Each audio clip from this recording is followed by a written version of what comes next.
नमस्कार दोस्तों, कैसे हैं आप लोग। आई होप आप लोग अच्छे होंगे और आपकी तैयारी भी बेहतरीन चल रही होगी। तो इस वीडियो में हम मॉडर्न हिस्ट्री के प्रीवियस ईयर क्वेश्चन की डिटेल एनालिसिस करेंगे। BPSC TRE 1, TRE 2 and TRE 3 के सभी प्रश्न शामिल किए गए हैं। साथ ही साथ 69th बीपीएससी के जितने भी प्रश्न पूछे गए हैं उन सभी प्रश्नों को इसमें कवर किया गया है। मॉडर्न हिस्ट्री को चैप्टर वाइज हम देखेंगे, जिससे कि आपको समझने में काफ़ी आसानी होगी कि किस चैप्टर से कैसे प्रश्न पूछे जा रहे हैं, और उसी पैटर्न को ध्यान में रखते हुए आपको टॉपिक वाइज तैयारी भी करनी है। किसी भी एग्ज़ाम की तैयारी से पहले उसका प्रीवियस ईयर समझना और देखना बहुत ही महत्वपूर्ण होता है। यदि आप अपने एग्ज़ाम को क्लियर करना चाहते हैं तो सबसे पहले आपको प्रीवियस ईयर को बहुत ही अच्छे से समझ लेना होगा और उसी पैटर्न के अनुसार आपकी तैयारी भी आगे करनी होगी। स्टार्ट करते हैं क्लास को। Biography of Kunwar Singh and Amar Singh के लेखक कौन है। आप देख सकते हैं ये प्रश्न बीपीएससी टीआरई 1 के सेकेंड शिफ्ट में क्वेश्चन आया हुआ है। ऐसे ही प्रश्न आपके एग्ज़ाम में आगे भी आएंगे। तो biography of Kunwar Singh and Amar Singh के लेखक ऑप्शन देखेंगे एमएन राय, किलिंकर दत्त, जवाहरलाल नेहरू, या उपयुक्त में से एक से अधिक, या उपयुक्त में से कोई नहीं। तो राइट आंसर इसका होगा Kalikinkar Datta biography of Kunwar Singh and Amar Singh के लेखक हैं। इसकी डिटेल एनालिसिस देखेंगे क्योंकि इससे रिलेटेड क्वेश्चन आगे भी एग्जाम में आने की पूरी संभावना रहती है। Biography of Kunwar Singh and Amar Singh के लेखक किलिंकर दत्त हैं। इसका प्रकाशन 1957 के K P Jayaswal research institute Patna द्वारा किया गया था। कुंवर सिंह जगदीशपुर के परमार राजपूतों के परिवार से थे, जो वर्तमान में बिहार के भोजपुर जिले का एक हिस्सा है। वीर कुंवर सिंह तथा उनके भाई अमर सिंह ने वर्ष 1857 के विद्रोह का नेतृत्व किया था, और इनसे जुड़े हुए प्रश्न बार बार पूछे जाते हैं। अगला प्रश्न है, इनमें से कौन न्यू इंडिया समाचार पत्र के संबंधित थे या थी। तो ऑप्शन देखेंगे महात्मा गांधी, एनी बेसेंट, सुरेंद्र नाथ बनर्जी, उपयुक्त में से एक से अधिक, या इनमें से कोई नहीं। आप आंसर देने का प्रयास करेंगे और जो प्रश्न आपके गलत होते हैं उनको जरूर नोट करेंगे, ताकि आगे आने वाले एग्जाम में वो प्रश्न आपके दोबारा गलत ना हो। Option be Annie Besant new India समाचार पत्र से संबंधित है, और ये पत्रिका बार बार एग्जाम में पूछी जाती है। न्यू इंडिया समाचार पत्र एनी बेसेंट द्वारा प्रकाशित दैनिक समाचार पत्र था, जिसकी स्थापना होम रूल लीग एवं भारतीय स्वतंत्रता संग्राम से संबंधित समाचार फैलाने तथा संबंधित मुद्दों को उजागर करने के लिए किया गया था। ध्यातव्य है कि कॉमनवेल्थ पत्रिका का संपादन तथा वर्ष 1916 में मद्रास में all India home rule league की स्थापना एनी बेसेंट के द्वारा ही की गई थी। Annie Besant. अगला क्वेश्चन है, पुस्तक the beautiful tree indigenous Indian education in the 18th century किसने लिखी है। ऑप्शन देखेंगे Dharampal, option b Tilak, option c Gandhi ji, या फिर ऑप्शन डी उपयुक्त में से कोई नहीं, या इनमें से सभी। राइट आंसर हमारा होगा ऑप्शन ए धर्मपाल। आप अब तक समझ चुके होंगे कि बीपीएससी टीआरई 1, टीआरई 2 और टीआरई 3 में सभी में पत्र और पत्रिका से क्वेश्चन पूछे गए हैं। तो इस टॉपिक को आपको बहुत ही अच्छे से तैयार कर लेनी है। अगला क्वेश्चन हम देखेंगे। सबसे पहले इसकी डिटेल एनालिसिस देखते हैं। The beautiful tree indigenous Indian education in the 18th century पुस्तक को धर्मपाल ने लिखा है। धर्मपाल भारत के एक महान गांधीवादी विचारक, इतिहासकार और राजनीतिक दार्शनिक थे। धर्मपाल का जन्म 1922 में उत्तर प्रदेश के मुजफ्फरनगर जिले के कांधला में हुआ था। अगला प्रश्न है, मॉन्टेस्क्यू ने सरकार के अंतर्गत विधायिका, कार्यपालिका और न्यायपालिका के मध्य शक्तियों का विभाजन निम्नलिखित में से अपनी किस पुस्तक में प्रस्तावित किया था। इसका ऑप्शन हम देखेंगे the spirit of laws, option B है माई थॉट्स, ऑप्शन सी है लेट्स परसेनेस, ऑप्शन डी उपयुक्त में से एक से अधिक, या इनमें से कोई नहीं। तो इसका राइट आंसर याद रखेंगे option A the spirit of the laws इसका राइट आंसर होगा। और इसकी हम व्याख्या भी देखते हैं, क्योंकि व्याख्या से रिलेटेड क्वेश्चन पूछे जाते हैं। फ्रांस के दार्शनिक मॉन्टेस्क्यू द्वारा लिखित पुस्तक the spirit of the laws राजनीतिक सिद्धांत पर आधारित एक पुस्तक है। ये पुस्तक सरकार के सिद्धांत और संरचना पर एक विस्तृत ग्रंथ है। इस पुस्तक में मॉन्टेस्क्यू ने सरकार के अंतर्गत विधायिका, कार्यपालिका और न्यायपालिका के मध्य शक्तियों का विभाजन प्रस्तावित किया है। उपयुक्त अन्य पुस्तकें भी मॉन्टेस्क्यू के द्वारा ही लिखी गई हैं, जो कि यहाँ पर दी गई हैं। My thoughts, let's percentage. अगला प्रश्न हम देखेंगे, महात्मा Gandhi and Bihar some reminiscences पुस्तक के लेखक कौन थे? ये क्वेश्चन आप देख सकते हैं, बीपीएससी टीआरई 1 के फर्स्ट शिफ्ट में आया हुआ प्रश्न है एंड बीपीएससी टीआरई 2 में भी ये क्वेश्चन पूछा गया है, यानी कि रिपीटेड क्वेश्चन है और आगे भी आने की संभावना है, इसलिए इसे अच्छे से तैयार करेंगे।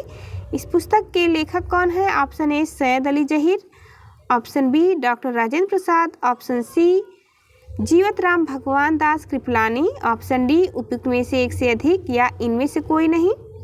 तो इसका राइट आंसर याद करेंगे, ऑप्शन बी यहाँ पर दिया गया है, डॉक्टर राजेंद्र प्रसाद। पुस्तक का नाम है Mahatma Gandhi and Bihar some reminiscences. Most important book है, 2 बार क्वेश्चन आया हुआ है, तो इसे स्टार लगाएंगे। आइए देखते हैं इसके बारे में डिटेल।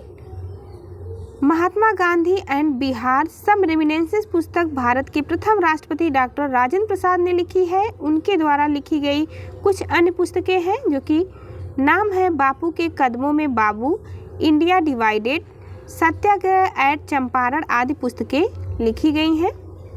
अगला प्रश्न हम देखेंगे, बीपीएससी टीआरई 1 में ये पूछा गया है, फर्स्ट शिफ्ट का क्वेश्चन है, निम्नलिखित युग्मों में से कौन सा सही सुमेलित नहीं है? Option A advocate of India दादा भाई Naoroji, young India Mahatma Gandhi, Indian Spectator Surendra नाथ बनर्जी, ऑप्शन डी उपयुक्त में से एक से अधिक या इनमें से कोई नहीं। तो इस प्रश्न का आंसर होगा ऑप्शन डी, उपयुक्त में से एक से अधिक हैं, जो कि सुमेलित नहीं है। एडवोकेट ऑफ इंडिया के लेखक दुर्गादास बसु हैं। इंडियन स्पेक्टेटर के संपादक कौन है? तो BM मालाबारी हैं, जो ने का संपादन इन्होंने 20 वर्षों तक किया था। यंग इंडिया का संपादन गांधी जी ने किया था, राइट आंसर है। अगला प्रश्न हम देखेंगे, निम्नलिखित कथनों में से कौन सा सही है? जो कि बीपीएससी टीआरई 1 के फर्स्ट शिफ्ट में पूछा गया प्रश्न है। निम्नलिखित कथनों में से कौन सा सही है? Option a bunch of old letters का लेखन डॉक्टर राजेंद्र प्रसाद ने किया था। बी व्यक्तिगत सत्याग्रह में ब्रह्मदत्त दूसरे सत्याग्रही थे। ऑप्शन सी सुभाष चंद्र बोस ने द इंडियन स्ट्रगल का लेखन किया था, या उपयुक्त में से एक से अधिक या ऑप्शन ई इनमें से कोई नहीं। तो राइट आंसर याद रखेंगे, ऑप्शन सी सुभाष चंद्र बोस ने द इंडियन स्ट्रगल का लेखन किया था।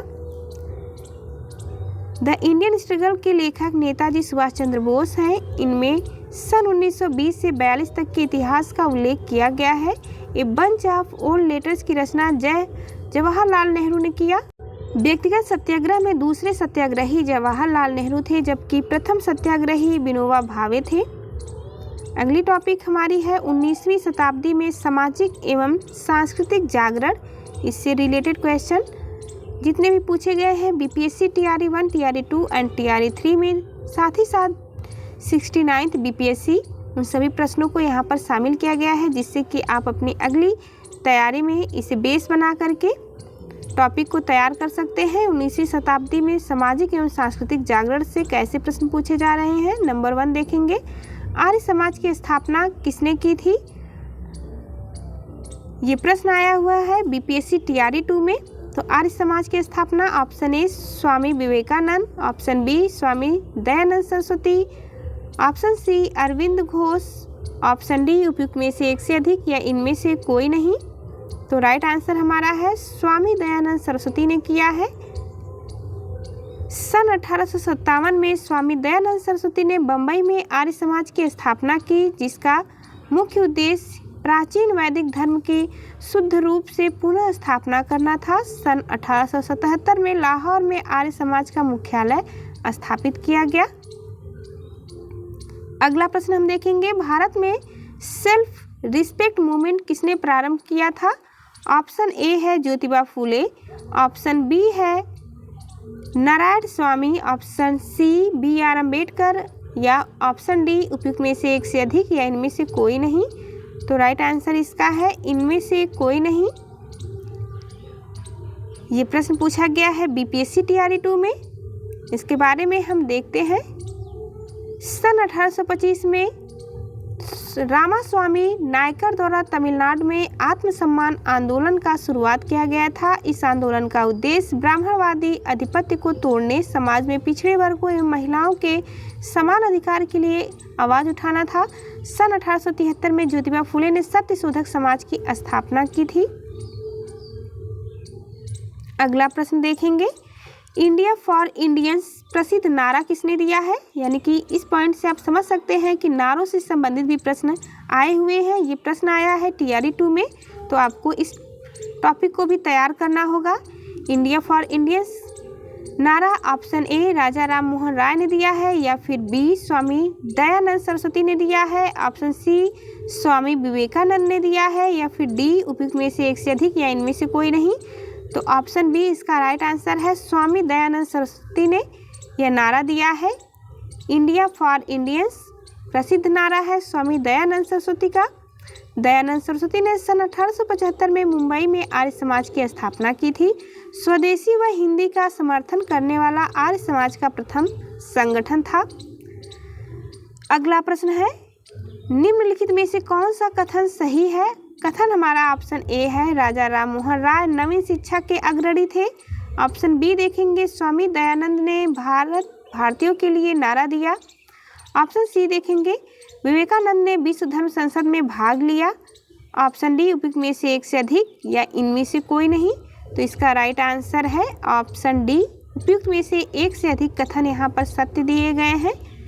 इसकी हम व्याख्या भी देखेंगे ताकि इससे रिलेटेड जितने भी प्रश्न आए आपके एक साथ यहाँ पर सभी कवर हो जाएंगे।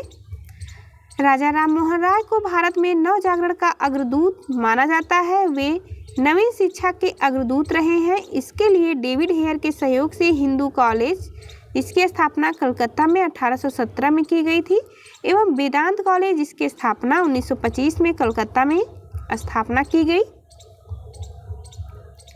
स्वामी दयानंद सरस्वती ने आर्य समाज, इसकी स्थापना 1875 में हुई थी। स्थापना की स्वदेशी व हिंदी का समर्थन करने वाला यह प्रथम संगठन था। इसका मानना था कि भारत भारतीयों के लिए है। स्वामी विवेकानंद ने रामकृष्ण मिशन की स्थापना 1897 में कलकत्ता के बारानगर में किया था। इन्होंने 1893 ईस्वी में अमेरिका के शिकागो शहर में आयोजित विश्व धर्म सम्मेलन में भारत का नेतृत्व किया था। इस सम्मेलन में उन्होंने भौतिकवाद व अध्यात्म के मध्य संतुलन स्थापित करने पर बल दिया था। अगला प्रश्न हम देखेंगे, पंजाब में कूका आंदोलन का प्रारंभिक उद्देश्य क्या था? इम्पॉर्टेंट टॉपिक है, आप देख रहे हैं यहाँ पर। ये बीपीएससी टीआरई 1 में पूछा गया है क्वेश्चन। आंदोलन से रिलेटेड क्वेश्चन बार बार एग्जाम में पूछे जाते हैं, तो इसको देखने से आपको यही फ़ायदा होगा कि इस टॉपिक से प्रश्न आए हैं। तो इसको ध्यान में रखते हुए आप अपने अगले आने वाले एग्ज़ाम के लिए इन प्रश्नों को अच्छे से क्लियर करके रखें। ऑप्शन हम देखेंगे, कूका आंदोलन का प्रारंभिक उद्देश्य क्या था? सिख धर्म को परिष्कृत करना, या ऑप्शन बी पंजाब में राजनीतिक शक्ति प्राप्त करना, ऑप्शन सी कृषक आंदोलन का संगठन करना, या उपयुक्त में से एक से अधिक या इनमें से कोई। राइट आंसर हमारा ऑप्शन ए, सिख धर्म को परिष्कृत करना कूका आंदोलन का प्रारंभिक उद्देश्य था। इसके बारे में हम देखते हैं विस्तृत रूप से। कूका आंदोलन का प्रारंभिक उद्देश्य सिख धर्म को परिष्कृत करना था। कूका पंजाब में एक धार्मिक राजनीतिक आंदोलन था। कूका मुख्य रूप से सिख धर्म का हिस्सा नहीं थे। लोगों को एकजुट करने के लिए सतगुरु राम जी ने 12 अप्रैल 1872 को कूका आंदोलन शुरू किया। अगला प्रश्न है बीपीएससी टीआरई 1 का प्रश्न है, जो कि पेपर 4 में पूछा गया है। नव भारत का पैगंबर कौन कहलाता है? ऑप्शन हम देखेंगे, राजा राम मोहन राय या दयानंद सरस्वती, ऑप्शन सी दादा भाई नौरोजी, या फिर उपयुक्त में से एक से अधिक या इनमें से कोई नहीं। तो राइट आंसर है राजा राम मोहन राय। आपको इन प्रश्नों के साथ ही साथ अपनी तैयारी को भी चेक करना है। आप इसमें से कितने प्रश्न सही कर पाते हैं कमेंट बॉक्स में ज़रूर बताएं। राजा राम मोहन राय को नव भारत का पैगंबर कहा जाता है क्योंकि ये भारतीयों में राजनीतिक चेतना उत्पन्न करने वाले पहले व्यक्ति थे। इन उद्देश्यों की पूर्ति करने के लिए 1828 में इन्होंने ब्रह्म समाज तथा उनके अनुयायियों द्वारा 1836 में बंग भाषा प्रकाशक सभा नामक संस्थाओं की स्थापना की थी जो धार्मिक, नैतिक, सामाजिक एवं राजनीतिक प्रश्नों पर वाद विवाद करती है। अगला प्रश्न है, किस वर्ष ऑल इंडिया वुमेन कॉन्फ्रेंस की स्थापना की गई? मोस्ट इम्पॉर्टेंट क्वेश्चन है, इस क्वेश्चन को आप ध्यान से देखेंगे। किस वर्ष ऑल इंडिया वुमेन्स कॉन्फ्रेंस की स्थापना की गई? Option A 1923, option B 1925, option C 1927 या उपयुक्त में से एक से अधिक या इनमें से कोई नहीं। तो ऑल इंडिया वुमेन्स कॉन्फ्रेंस की स्थापना 1927 में की गई थी। आइए इसकी हम डिटेल एनालिसिस देखते हैं। अखिल भारतीय महिला सम्मेलन की स्थापना 1927 ईस्वी में की गई थी। यह दिल्ली में स्थित एक गैर सरकारी संगठन है। इस सम्मेलन की शुरुआत महिलाओं की शिक्षा को बढ़ावा देने के लिए किया गया था। अगली टॉपिक हमारी है किसान विद्रोह एवं आंदोलन। किसान विद्रोह एवं आंदोलन से TRE 1, TRE 2 एंड TRE 3 साथ ही साथ 69th BPSC में जितने भी प्रश्न आए हुए हैं उन सभी प्रश्नों को हम एक साथ कवर करेंगे। ऑल इंडिया किसान सभा के पहले अधिवेशन में कौन अध्यक्ष थे? तो ऑप्शन हम देख रहे हैं। BPSC TRE 2 का प्रश्न है नरेंद्र देव, सहजानंद सरस्वती, संपूर्णानंद, उपयुक्त में से एक से अधिक या इनमें से। राइट आंसर है इस प्रश्न का ऑप्शन बी, सहजानंद सरस्वती। 1936 में कांग्रेस के लखनऊ अधिवेशन में अखिल भारतीय किसान सभा का गठन किया गया, जिसके पहले अध्यक्ष सहजानंद सरस्वती थे। इस सभा ने एक किसान घोषणा पत्र जारी किया जिसमें जमींदारी उन्मूलन और सभी किराएदारों के लिए अधिकारों की मांग की गई। अगला प्रश्न हम देखते हैं इससे रिलेटेड। चंपारण आंदोलन के जन आंदोलन की प्रतिक्रिया में ब्रिटिश सरकार ने इस मुद्दे के समाधान के लिए कौन सा कदम उठाया? ऑप्शन ए, महात्मा गांधी को चंपारण का राज्यपाल नियुक्त किया गया। ऑप्शन बी, क्षेत्र में सख्त कर्फ्यू लगा दिया गया और मार्शल लॉ लगाया गया। ऑप्शन सी, चंपारण कृषि समिति की स्थापना की। या डी, चंपारण को एक स्वतंत्र राज्य घोषित किया। ये प्रश्न आया है 69th BPSC के प्री एग्जाम में। ऐसे प्रश्न आपके एग्जाम में पूछे जाने की पूरी संभावना रहती है, तो इसे ध्यान रखेंगे। राइट आंसर है चंपारण की कृषि समिति की स्थापना। चंपारण आंदोलन के जन आंदोलन की प्रतिक्रिया में ब्रिटिश सरकार ने इस मुद्दे के समाधान के लिए चंपारण कृषि जांच समिति की स्थापना की थी। चंपारण कृषि जांच समिति के अध्यक्ष FG स्लाई थे। इसके सदस्य थे CJ read, Mahatma Gandhi, LC आदामी, राजा हरिहर प्रसाद, अनुग्रह नारायण सिंह और G रैनी, जबकि MEL टेन्नर सचिव थे। बाद में राजा हरिहर प्रसाद के खराब स्वास्थ्य के कारण उनके स्थान पर महाराजा कृत्यानंद सिंह को सदस्य बनाया गया था। अगला प्रश्न हम देखेंगे जो कि 69th BPSC प्री 2023 में आया हुआ है। निम्नलिखित में से किस आंदोलन में महात्मा गांधी ने भूख हड़ताल को हथियार के रूप में सर्वप्रथम प्रयोग किया था? तो ऑप्शन सी है अहमदाबाद हड़ताल। यदि आप चैनल पर नए हो तो चैनल को जरूर सब्सक्राइब करें ताकि BPSC TRE 4 से रिलेटेड जितने भी वीडियो आए आप सभी को उसका नोटिफिकेशन प्राप्त हो सके। स्टार्ट करते हैं। अगला पॉइंट है महात्मा गांधी ने अहमदाबाद हड़ताल के आंदोलन के समय जो कि 15 मार्च 1918 को हुआ था, इन्होंने भूख हड़ताल को अपना हथियार बनाया था और सर्वप्रथम भूख हड़ताल स्टार्ट किया। अहमदाबाद हड़ताल के दौरान यानी कि गांधी जी का ये पहला भूख हड़ताल था। इस भूख हड़ताल का प्रमुख कारण मिल मालिकों एवं मजदूरों के बीच प्लेग बोनस विवाद था। वर्ष 1917 में अहमदाबाद में प्लेग फैल जाने के कारण मिल मजदूरों ने पलायन करना शुरू कर दिया, जिसे रोकने हेतु मिल मालिकों द्वारा मजदूरों को प्रति माह प्लेग बोनस देना शुरू किया गया था। इस बीमारी के प्रकोप में कुछ कमी आने पर मिल मालिकों द्वारा दिए गए इस बोनस को बंद कर दिया गया था, जिस कारण मजदूरों में असंतोष की भावना थी। अगला प्रश्न हम देखेंगे बंकिम चंद्र चट्टोपाध्याय के आनंद मठ में किस विद्रोह का उल्लेख है? ऑप्शन ए सन्यासी, option b Santhal, option c नील विद्रोह, ऑप्शन डी उपयुक्त में से एक से अधिक या इनमें से कोई नहीं। तो इसका राइट आंसर है सन्यासी विद्रोह का उल्लेख किया गया है। बंकिम चंद्र चट्टोपाध्याय के आनंद मठ में सन्यासी विद्रोह का उल्लेख है। सन्यासी विद्रोह बंगाल में वर्ष 1970 से 1820 के बीच हुआ था। बंगाल में वर्ष 1770 के भीषण अकाल के बाद सन्यासी विद्रोह शुरू हुआ, जिससे घोर अराजकता और दुर्दशा उत्पन्न हुई। हालांकि विद्रोह का तत्कालिक कारण हिंदुओं और मुसलमानों दोनों के पवित्र स्थानों हेतु जाने वाले तीर्थ यात्रियों पर अंग्रेजों द्वारा लगाए गए प्रतिबंध थे। अगला प्रश्न हम देखेंगे। ये प्रश्न रिपीटेड क्वेश्चन है और बार बार पूछा गया है, तो आपके एग्जाम के लिए मोस्ट इंपॉर्टेंट होगा, स्टार लगाएंगे। कृषकों की दयनीय स्थिति को देखने हेतु किसने अनुग्रह किया था? बीपीएससी टीआरई 1 में पूछा गया प्रश्न है, बीपीएससी टीआरई 2 में भी पूछा गया है। ऑप्शन हम देखेंगे। बृजकिशोर प्रसाद, बी राजकुमार शुक्ल, सी सुखराम गणेश। उपयुक्त में से एक से अधिक या इनमें से कोई नहीं, तो राइट आंसर है राजकुमार शुक्ल। गांधी जी को विशेष रूप से चंपारण आने और वहां के कृषकों द्वारा दयनीय स्थिति को देखने हेतु राजकुमार शुक्ल ने अनुग्रह किया था।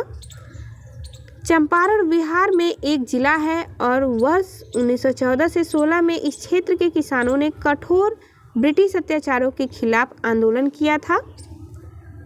अगला प्रश्न हम देखेंगे। बीपीएससी टीआरई 1 का पेपर 3 में पूछा गया प्रश्न है, भारतीय किसानों के इतिहास में संगठित असहयोग का प्रथम उदाहरण कहाँ घटित हुआ था? ऑप्शन ए बिहार एवं बंगाल, बी मद्रास प्रेसिडेंसी, सी पंजाब प्रोविंस या में से एक से अधिक या इनमें से कोई नहीं। राइट आंसर होगा ऑप्शन ए बिहार एवं बंगाल, इसका सही आंसर है। भारतीय किसानों के इतिहास में संगठित असहयोग का प्रथम उदाहरण 1781 में बिहार बंगाल प्रेसिडेंसी में घटित हुआ। इस विद्रोह को बिहारी विद्रोह या बंगाल के किसान विद्रोह के नाम से जाना जाता है। अगला प्रश्न देखते हैं हम नेक्स्ट वीडियो में इन सभी प्रश्नों को। यदि आप चैनल पर नए हो तो चैनल को जरूर सब्सक्राइब करें, ताकि आने वाले सभी वीडियो का आपको नोटिफिकेशन मिलता रहे। जाते जाते चैनल को शेयर करना ना भूलें।